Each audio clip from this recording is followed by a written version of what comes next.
part of the reason we are where we are is because we have had such short-term piecemeal approaches to trying to kind of stick plasters on different parts of the broken housing model.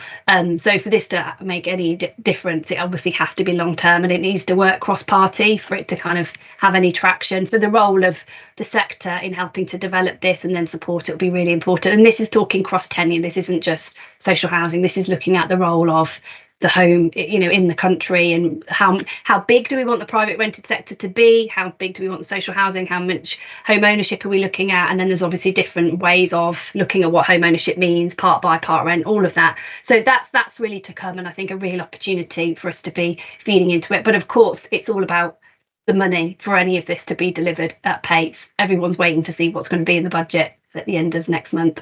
Yeah, definitely. And it's sort of led on to, our question of, obviously, we've seen lots of focus on homelessness as well, affordable housing supply. And, it'd be interesting to see the impact that these policies, will have on this within the next 5 years.